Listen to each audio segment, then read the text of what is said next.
Hello' বন্ধু বান্ধৱীসকল, মই আল্পনা স্বাগতম সকলোকে মোৰ চেনেললৈ। আকৌ আহিলোঁ আপোনালোকৰ মাজলৈ এটি নতুন ভিডিঅ' লৈ। আজিৰ ভিডিঅ'টিত মই ঝটপটকৈ 5 মিনিটতে বনাব পৰা টিফিন বা ব্ৰেকফাষ্ট ৰেচিপি এটা লৈ আহিছোঁ। আহক চাওঁ মই কিদৰে এই ৰেচিপিটো তৈয়াৰ কৰিছোঁ। প্ৰথমে মই মেকৰণিখিনি 5 মিনিটৰ বাবে পানীত উতলাই ল'লোঁ কোমল হ'বলৈ। গৰম পানী দিও মেকৰণিখিনি কোমল কৰিব পৰা যায়, তেতিয়া অৱশ্যে অলপ টাইম লাগে। সেয়ে মই সোনকালে কোমল হ'বৰ বাবে পানীত উতলাই ল'লোঁ।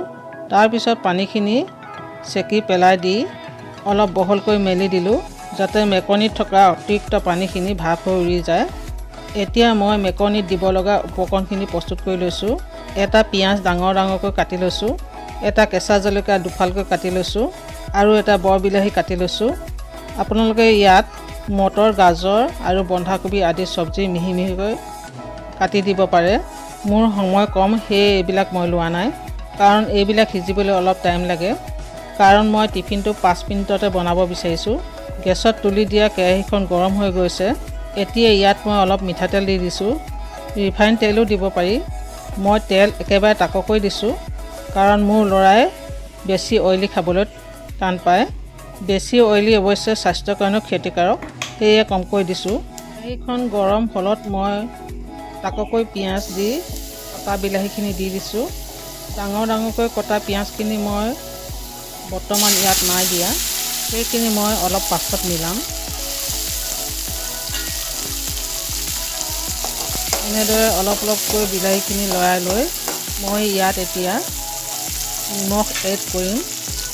নিমখ আপোনালোকে আন্দাজমতে ল'ব।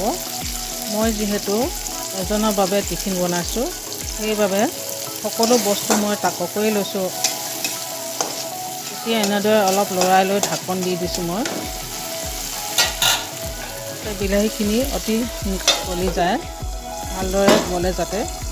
এতিয়া আকৌ মই ঢাকন খুলি লৈ ইয়াত মই কাটি লোৱা কেঁচা জলকীয়াটো এড কৰিছোঁ। টেষ্টিৰ বাবে জলকীয়াটো এড কৰিব পাৰে। যিসকলে জ্বলা নাখায় বা সৰু সৰু ল'ৰা ছোৱালীৰ বাবে জলকীয়া নিদিলেও হয়। এতিয়া মই আকৌ ঢাকন দি দিছোঁ বিলাহীখিনি কোমল হ'বৰ বাবে। বিলাহীখিনি খুব ভাল ধৰণে কোমল হৈ গ'ল।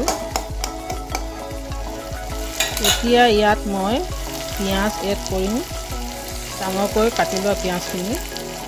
ভালদৰে লৰাই দিব, যাতে বিলাহী পেষ্টখিনি পিঁয়াজখিনিৰ সৈতে ভালদৰে মিলি যায়।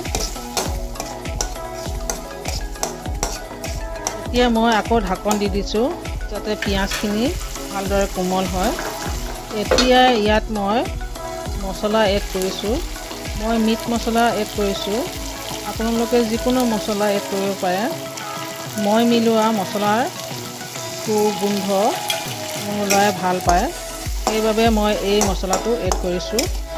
যিহেতু ল'ৰা টিফিন, সেইবাবে তাৰ মতে এড কৰিছোঁ। এতিয়া আকৌ মই ইয়াত ঢাকন দি দিছোঁ, যাতে মছলাৰ গোন্ধটো চব্জিখিনিত সোমাই যায়। এতিয়া এইখিনি হৈ গ'লত মই বইল কৰি লোৱা মেকৰণিখিনি এড কৰিছোঁ। বইল কৰি লোৱা মেকৰণিখিনি অতিৰিক্ত পানী মই মেলি থোৱাৰ বাবে খুব ভালদৰে শুকাই গ'ল। এতিয়া এইখিনি খুব ভালদৰে লাহে লাহেকৈ যিমান পাৰে লৰাই থাকিব।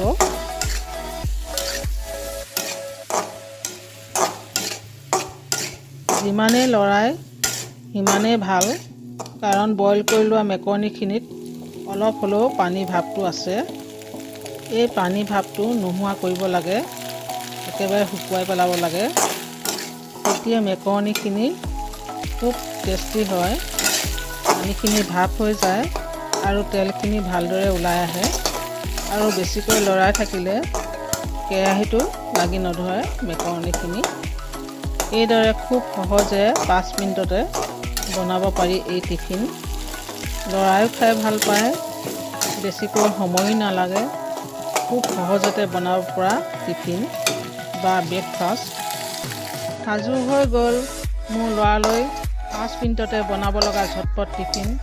এতিয়া ডাইৰেক্ট কেৰাহীৰ পৰা টিফিনলৈ পুৱাৰ 7 বজাতেই খৰধৰকৈ বনাব লগা হয় এই টিফিন।